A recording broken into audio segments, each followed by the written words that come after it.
Eastern Visayas at Eastern Mindanao patuloy na makakaranas ng malawakang ulan, bunsod pa rin ng pamumuo ng boundary ng cold front at ng easterlies na magre-resulta pa rin ng posibleng mga pagbaha.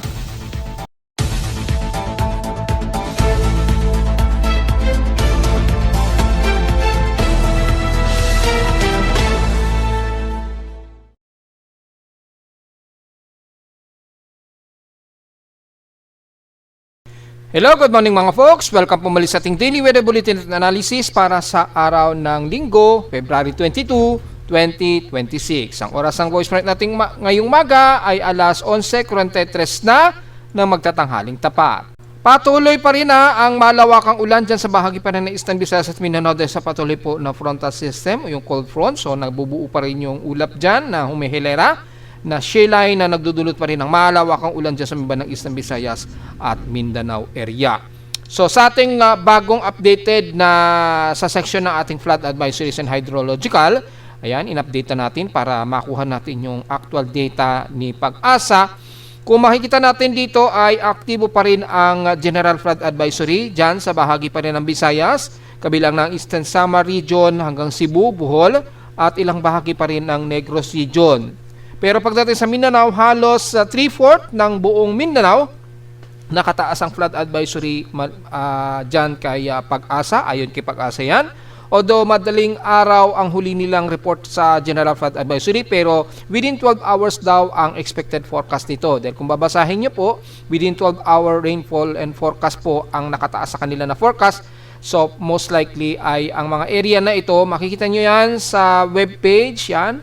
Makikita nyo rin yan sa webpage si Pag-asa kung gusto nyo makita yung mismong official webpage si Pag-asa. Yan, so 5 AM, mga 5 AM po nila ito pinost.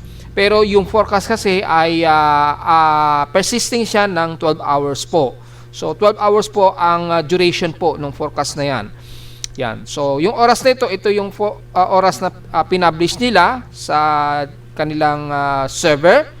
So, yung epekto ng forecast ito tatagal ng 12 hours daw. Kaya tatagal po ng 12 hours daw yung lumalabas sa forecast ito. So, magbabago yan after 12 hours. Depende na lamang sa latest update nila after 12-hour forecast duration. So, makikita po dito ang buong bahagi pa rin ng bandang Southeastern Visayas at Eastern Mindanao. Typically, apektado pa rin ng malawakang pag-ulan at posible pa rin ang mga pagbabaha.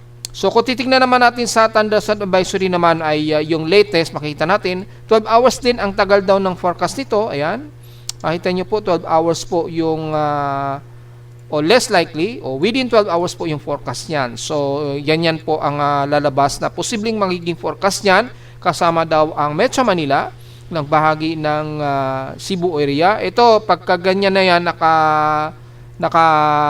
mataas na yung mesh, ibig sabihin mas mataas po ang mga pag-ulan daw dyan, umaabot ang heavy rains at expected din ang mga pagkulog at pagkidlat.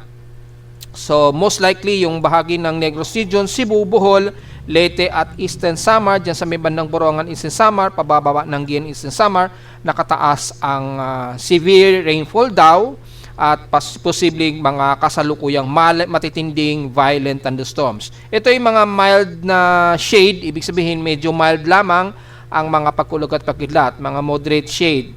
Yung mas makapal na shade, ibig sabihin mas mas heavy yan or mas violent ang thunderstorms. Pagka mga ganito, mga light lang ang shade, ibig sabihin mga less likely magkaroon ng mga matitinding pagkulog at pagkilat. Pero may mga potential na mga pagkulog at pagkilat. So yun pong ibig sabihin ng shading niyan yung representation niyan. So the more na mas darker ang shade, the more na mas violent ang thunderstorms. Ganon din sa bahagi po ng mga ibang flood advisory, kabilang na lamang yung flood advisory, ganyan.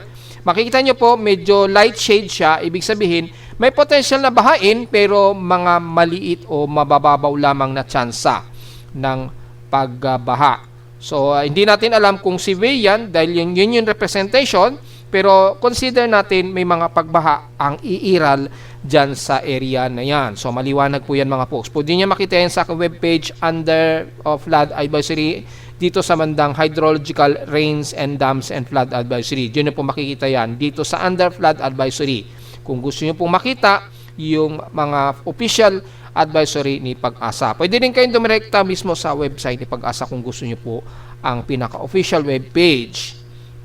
So sa ating Doppler radar, wala tayong nakikitaan pero magiging katamtaman ang panahon natin dito sa Metro Manila, pero magiging partly cloudy to mostly cloudy tayo, overcast, and gloomy, base na rin sa ating current conditions. Yan, yung ating lightning detection system, inoobserbahan natin dahil may mga meron pa rin tayong inoobserbahan na error, pero so far functional siya. Yan, wala tayong masyado active pulse na nadedetect.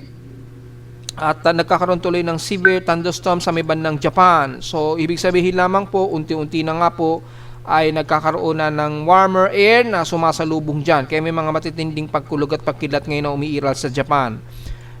Maliwanag lamang na nalalapit na talaga ang ating tag-init dahil nagpapalit unti-unti ang ating klima. Sa Pilipinas, wala naman tayong masyadong aktibong lightning strikes na nadedetect sa loob o malapit dito sa atin sa Pilipinas so far.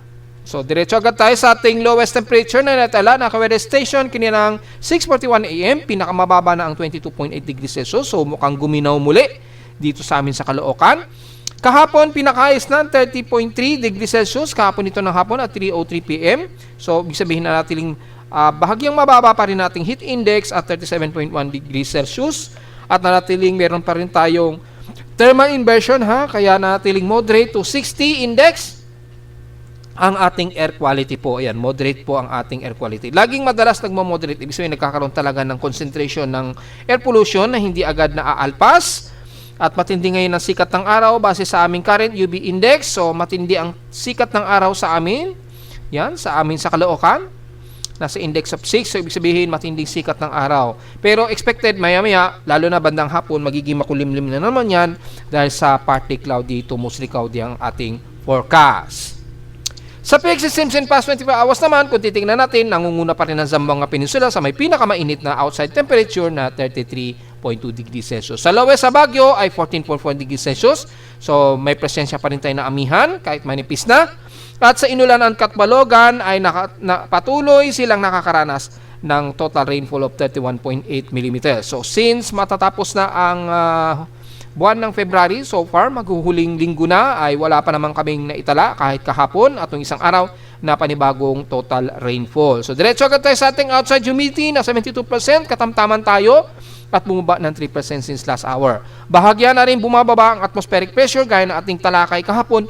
Unti-unti niyan, habang lumalakas ng ating easterly trade wind, yung atmospheric pressure natin unti-unti na rin nababawasan. Ibig sabihin, dahan-dahan nang lumalayo ang ating amihan na. Lumalayo na siya unti-unti.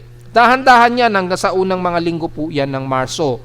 Hanggang by second week of March, which is yun na yung talagang halos totally ay wala na tayong mararamdaman na amihan. Sa atin namang high tide and low tide status, pa-high tide po tayo. Gaya na ating sinabi kahapon halos wala sa 1 meter ang taas ng sea level natin.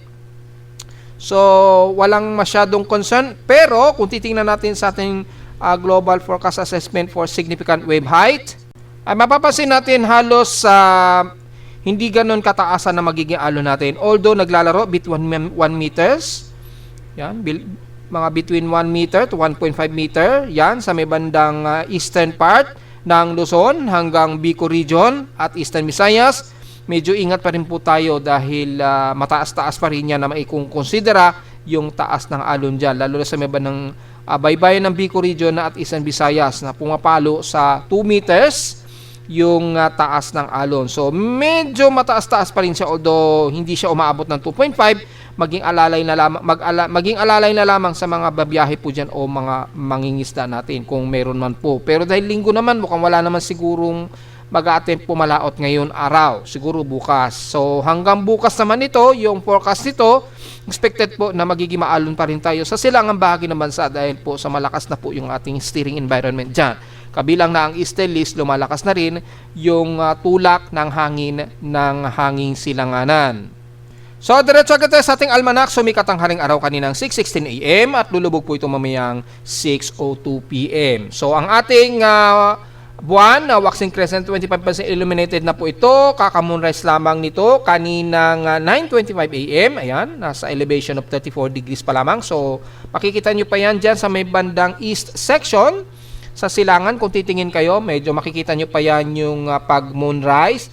Kung medyo dim ang paligid ha, pag masyadong maliwanag yung sikat ng araw, hindi nyo halos makikita yung buwan. Pero pag medyo dimmer, makikita nyo po yung waxing crescent niya na 25% illuminated. So, kaninang 9:25 AM ito nag-moonrise at mamayang gabi at 10:26 PM naman ito lulubog. At sa ating local weather outlook para ngayong linggo hanggang bukas po ng Lunes, patuloy na magiging maulap tayo lalo na sa bandang hapon o gabi. Ganon din bukas ng Lunes. Although at least medyo magiging mas maaraw tayo. Makikita natin sa icon, medyo partly cloudy nga lang pero madalas magiging maaraw tayo. Well, kita naman natin ngayon, tumataas ang ating solar energy at current UV index of 8. So, mataas po yung sunburn level ng sikat ng araw. Ibig sabihin, matindi ang tirik ng araw sa amin ngayon sa Caloocan.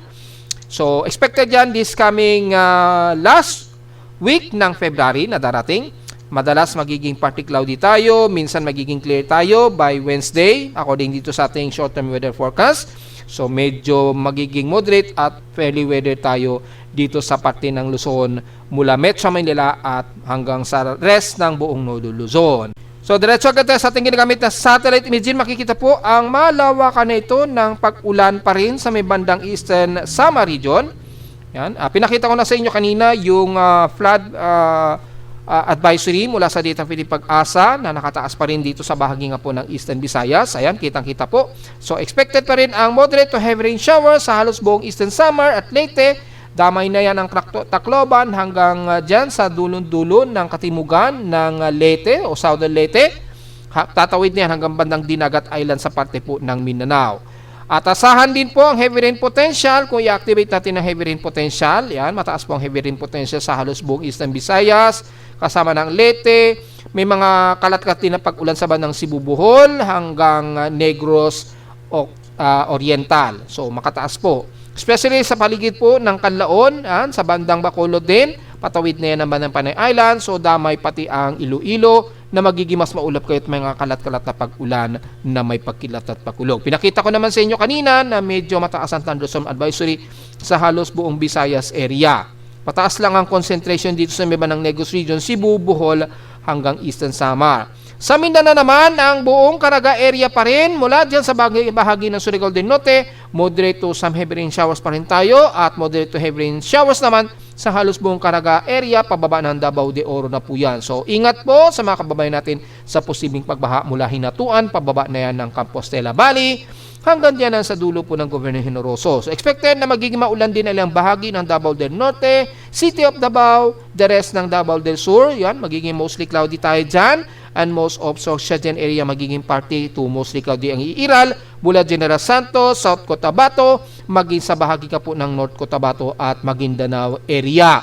Of course, magiging mas maulap din at kalat-kalat ang pag-ulan ang Iiral sa most of Northern Mindanao area mula Misamis Oriental, Agusan del Norte hanggang Cagayan de Oro na po yan, and the rest ng Davao del Norte at Lanao del Sur po. Sa Zamboanga Peninsula, well, nakakaranas din kayo ng mga moderate to some heavy rain showers dyan sa bahagi po ng Dipolog area, Misamis Occidental at the rest ng bandang Dumingag o Molabe o sakop ng Zamboanga del Sur po. Yan, mula dyan sa bahagi ng Mid-Salip, Aurora o bandang Ramon Magsaysay hanggang Pagadian. Nakakaranas kayo ng mga moderate to heavy rain showers. Ingat sa potential na pagbaha at pagguho ng lupa. Ganon din ang magiging maulap sa rest ng Zamboanga Peninsula mula sa Zamboanga del Norte at Sibugay hanggang dyan na yan sa bahagi ng City of Zamboanga. Asahan din ang mga clusterized heavy rain showers sa isla ng Basilan na Tulusulo. So expected niya sa maghapon, magiging maulan din po tayo sa halos buong kanluran ng Mindanao area. Mula naman sa Luzon, well, starting tayo ng South Luzon, magiging maulap at kalat-kalat pa rin ng mga pag-ulan na may pagkilat at pagkulog ang iira sa halos buong Masbate area, ilang bahagi ng Romblon at especially sa Bicol region mula Sorsogon, Legazpi, pataas na yun ng bandang Iriga. Siyempre, magiging maulap din ang bahagi ng Catanduanes dahil yung trough po o surface trough extension na binanggit natin na shear line dito sa pagitan pa rin ng Eastern Visayas at Mindanao, mag-aabot ng trough dito sa bahagi po ng Catanduanes, sa Bicol Region, Sorsogon at Legazpi.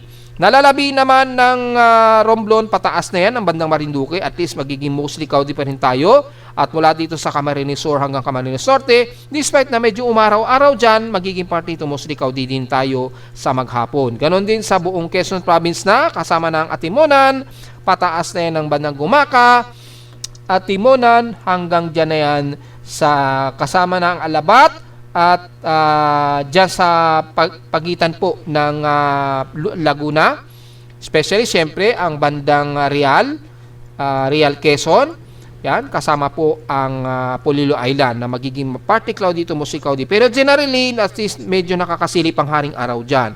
Sa Marinduque at Mindoro, at least medyo mas maaraw tayo dyan, pero partly cloudy to sa mostly cloudy pa rin ng Iral. Ang forecast sa inyo ng pag-ulan ay medyo may kaliitan, pero posibleng pumasok yan, at least mga 35% to 44% na tsansa ng pag-ulan sa bahagi ng Mindoro. Pero expected, unti-unti na rin mas magiging hot humid ang panahon sa inyo ngayong araw hanggang bukas. Mula naman sa bandang Palawan, magiging mas maulap tayo. Asahan din ng mga kalat-kalat ng mga mahinat katamtamang pag-ulan mula sa dulong-dulo ng Batara sa Balabac. Pero partly ito musikaw din sa bandang Puerto Princesa, at least hindi naman ganun katindi ang magiging forecast ng pag-ulan hanggang dyan sa bahagi nga po ng El Nido at Coron, Palawan. So magiging may medyo mataas ang magiging pag-ulan sa dulong-dulo lamang ng Palawan. And the rest naman ng Calabarzon area, mula dyan sa bahagi nga po ng Laguna, kasama na ang Calamba, Laguna or Batangas.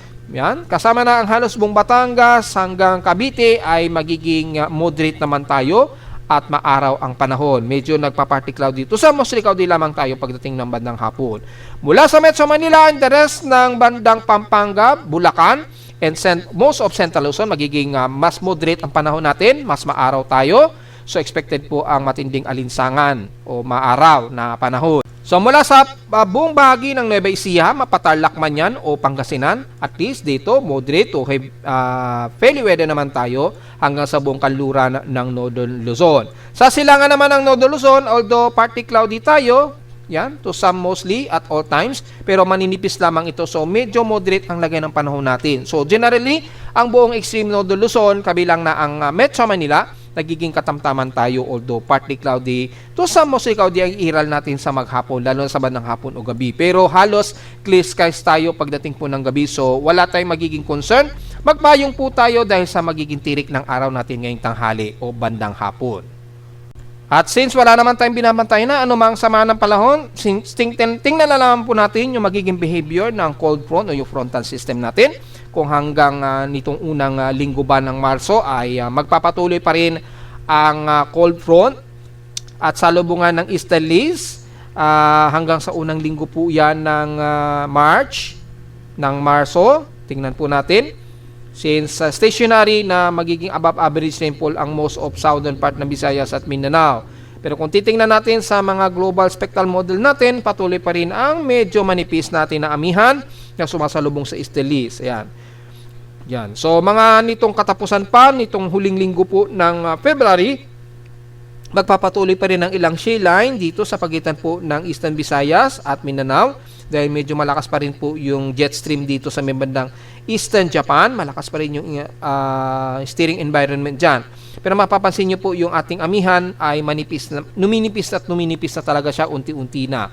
Unti-unti nang bumibitaw siya hanggang sa mga unang linggo hanggang second week ng March. So mula sa ating mga computer models na simulation, mapapansin natin magpapatuloy pa rin ng ilang border ng shear line dito. Yan, magkakaroon pa rin tayo ng mga pag-ulan sa bahagi po ng Visayas at Mindanao. So magdala pa rin tayo ng payong at ingat sa mga potential na flood advisories dahil magpapatuloy po yan nitong huling linggo ng February. Ganon din ang pinapakita ni SMWF, pagpapatuloy pa rin ang shear line natin. Yan. Medyo umiiral pa rin ang shear line natin. Yan, tinuturo natin na magpapaulan pa rin sa may bandang Visayas at Mindanao. Limitan dyan sa may bandang silangang bahagi. Hindi natin masyado ramdam sa bahagi ng Luzon. Yan. Pero magiging partly cloudy o medyo minsan ang mga mauulap na panahon na ang iiral sa atin dito sa Luzon. Pero most likely magiging maaraw na tayo, tumitirik-tirik na po yung araw natin sa mga huling linggo na ito ng February po. So, very less likely tayong magkakaroon ng matitinding pag-ulan sa parte po ng Luzon. So, wala tayong masyadong concern sa posibleng pamumuon namang tropical cyclone dahil binanggit na po natin maging nung isang araw ay most likely pagpasok na po yan ng March ay napakaliit na mga tsansa na lamang ng forecast na magkakaroon tayo ng posibleng panibagong bagyo, which is ang forecast sa Pag-asa, meron daw tayong mabubuong bagyo pa rin kahit March. Well, forecast lang naman po yan, so maaring mangyari, maaring hindi. Pero base sa ating tropical cyclone strike probability kasi ay very less likely po na merong mabubuo maging sa unang linggo po ng Marso. Dahil kung titingnan po natin sa subseasonal range forecast natin, courtesy to ECMWF, ay very less likely po sa mga pagdating po ng mga unang linggo po yan ng March. Yan, i-load po natin yung unang week ng March. Hopefully, mag-load po yung latest data. Ayaw mag-load ng latest data niya. So, mukhang walang available data yan. Kiniklik na natin yung next data eh. So, mukhang walang lumalabas. Ayun, medyo tumagal lang ang pag-load niya. Yan. So, kung titingnan natin, so hopefully mag-load po dahil pagka mga latest kasi ang nilo-load, medyo mabagal ang loading kasi ang kinukuha ng ating web page automatic ay most of latest data, hindi na yung mga very late data. So, mapapansin po natin dito ay very less likely na may tropical cyclone development, usually into tropical convergence zone lamang. So, typically sa may bandang Visayas at Mindanao, magiging pag-ulan o maulan ang magiging panahon. Yan. Dito sa atin sa Luzon ay halos mababa lamang at 5 to 10%. So, very less likely na bagyo po ito o low pressure area na aktibo. Typically, mga pag-ulan lamang ang nakikitaan natin dito. Yan. So, very less likely ang tropical cyclone development. At sa mga unang linggo po ng March, between February 16 to March 9 na po ito. Yan. Lumalabas mga 2 weeks ang duration natin. So, mula siguro February 27 to March 9, dahil 7 days po, papapansin po natin ay very less likely yung tropical storm probabilities natin. So, mukhang malayo dun sa forecast si Pag-asa yung may posibleng low pressure area. Siguro dahil pinagbasihan nila na yung intertropical convergence zone, bumababa rin yung mga atmospheric pressure kasi dyan. Kapag may ITCC kasi, ay may potentially bumababa ang atmospheric pressure. Bumababa sa 1,006, ganyan, 1,007, ganyan. Yung mga ganung kabababa kasi ay pumapasok sa pinaka-grid na potential of low pressure area. Pero hindi ibig sabihin magiging bagyo po yan. Yan, yung mga area na yan na ginuhitan natin. So, most likely, ITCC ito, hindi maiiwasan na magkakaroon ng pagbaba ng atmospheric pressure, pero hindi ibig sabihin ito, magiging bagyo kaagad ito. Most likely, ganyan lang mga pag-ulan ang magiging dala, lalo na sa bandang Visayas at Mindanao area yan. So, dito sa parte ng Luzon, kasama ng Metro Manila, most likely, magiging maaraw tayo kagaya ngayong araw. So, wala tayong magiging concern masyado. Magiging pag-ulan lamang kadalasan, parte po ng Mindanao, at Eastern o Southeastern Visayas ang kadalasan yan. Hanggang sa pumasok nga po yung ating tag-init by first and second week ng March na po. Which is mga bandang second week ng March, makukompleto na po yung transitioning. Pero ang pinaka-complete na pagtatapos ng transitioning by March 20 pa po, na kung saan papasok ang ating vernal equinox. Makikita niyo po yan sa ating astronomical almanac para malaman nyo po kung kailan talaga ang complete ending ng ating amihan season. Kung pagbabasa natin yung ating mga seasonal cycle na 4 na beses na seasonal cycle ay March 20 pa po na mga bandang 10:47 PM totally matatapos ang transition ng ating amihan season na. Kung susundin po natin yung ating seasonal cycle yan. Pero yung actual kasi na ending ng seasonal cycle, depende po yan kasi sa yung behavior po ng mga kakaulapan natin o galaw ng hangin sa dagat Pasipiko po. Minsan kasi, first week pa lamang ng March, ay easterlies na lamang nakikita natin sa satellite imagery. Wala na yung amihan. And then dun minsan, nagde-declare na si Pag-asa na onset o ending onset na po ng amihan season. And then, ide-declare na nila na yung onset po ng hot dry season ay nagsimula na. Ganon. So, kung pagbabasehan natin yung actual na changes ng ating seasonal, ay mapapansin natin yan sa behavior po ng ating hangin sa satellite imagery. Pero kung susundin po natin yung 4 seasonal cycle natin, ito po yun, makikita nyo dito sa screen, ay March 20 po ang masasabi natin ay tapos na ang amihan season na. Completely po yun ha, complete ending o tapos na ang amihan season. At dyan pa lamang by March 20 ang simula ng hot dry season o tinatawag nating summer sa Pilipinas. Malinaw po yan ha, nililinaw natin yung context. Baka sabihin na naman kasi na bakit first week ng March dineclare na ni Pag-asa na tapos na daw ang amihan. Again, yan po ay kung susundin natin yung actual behavior natin ng hangin dito sa atin sa satellite imagery, yung galaw ng ating klima sa satellite, kung makikita na ni Pag-asa na wala na talagang amihan at puro easterlies na lamang ang nakikitaan, ay ide-declare na nila yan na ending onset ng ating amihan. Then ide-declare na nila ang pagpapasok po ng hot dry season. Pero again, kung susundin po natin yung 4 seasonal cycle natin, ito po yun, ay ang complete ending ng ating amihan season or pagpasok ng ating hot dry season ay March 20, 2026 po. So malinaw po yung paliwanag natin yan mga puksa. Wag po tayong malilito sa context. Yung context po ang ating pinagbabatayan dito mga po. Samantala sa ulat lindol, well, makikita natin medyo may mga pagyanig kahapon po hanggang gabi. Nagkaroon ng mga ilang minor to moderate earthquakes na nadetect na aking seismograph, pero mapapansin natin medyo may malapit din sa Luzon, lalo na sa may bandang Metro Manila, typically bandang Batangas na naman yan. At yung iba bandang Mindanao at Visayas, pero mula kaninang madaling araw hanggang kasalukuyan ay mukhang wala naman tayong mas malalakas na pagyanig ang nadetect. Mula sa data feed ni PBOX, kaninang madaling araw at 4:28 AM, merong magnitude 4.3 na naitala at 32 km epicentral depth. So mukhang malayo-layo na naman ito sa bandang Mindanao. Yan o. So, very less likely mararamdaman yan ng mga kababayan natin sa bandang Davao Occidental o Oriental. Pero dahil pasok sa range ni PBOX, yung data, well, ay pasok pa rin yan sa bilang. And the rest, wala namang panibagong magnitude 4 at medyo kokonti pa lamang yung registered na lindol ngayong araw. So, diretso agad tayo sa ating historical earthquake data kung ilan ang total earthquake natin ngayong araw. Dahil halos wala pa sa 800 ang total earthquakes na nabibilang natin since February.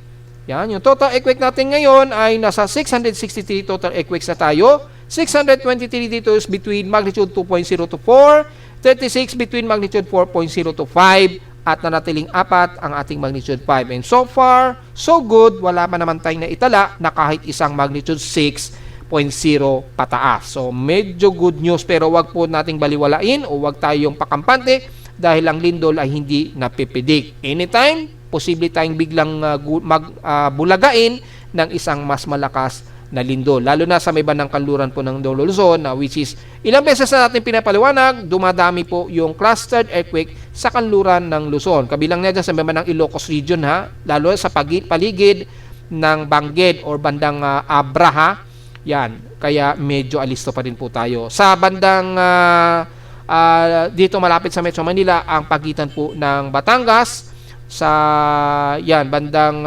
Mindoro o pagitan po ng Lubang at Batangas o Kalatagan Batangas, mas aggressive din ang mga pagyayinig dyan o yung tectonic plate, yung aggressive ang tectonic plate natin dyan. Kung i-activate natin yung fault lines, yan, may lubang fault kasi dyan.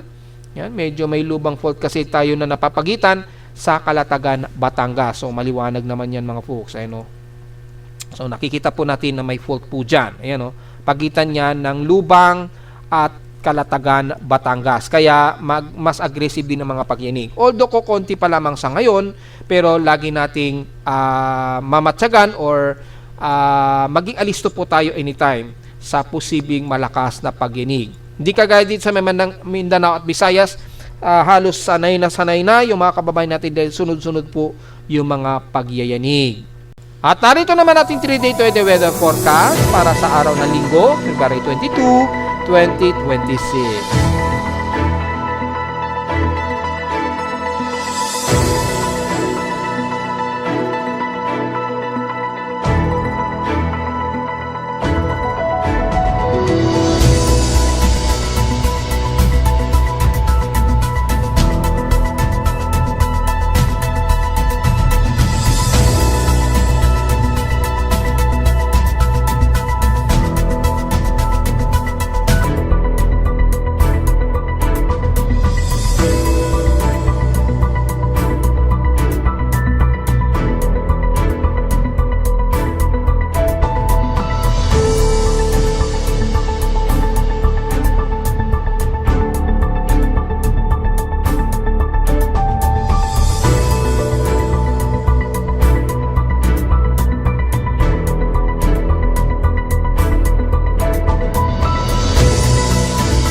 At hanggang dito na lang po ating daily weather bulletin at analysis para sa araw ng linggo, February 22, 2026. Huwag po kalilimutan na mag-like, share, subscribe po sa ating YouTube channel. Visit lamang anytime sa ating website na www.bimoweather.com para sa ibang detalye ng sumalaman na hindi natin isama ngayong magtatanghali na sa ating report. Expected lamang na magiging mas maaraw tayo dito sa bahagi po ng Luzon.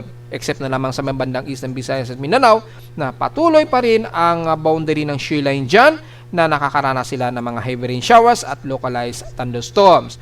At visit lamang sa ating website sa gusto malaman pa rin pinaka-actual na dynamic events mula sa reading mismo ng aking aparato sa Caloocan at sa data feeds mula sa iba't ibang weather agencies. Maraming salamat po mga folks at magandang araw po sa ating lahat.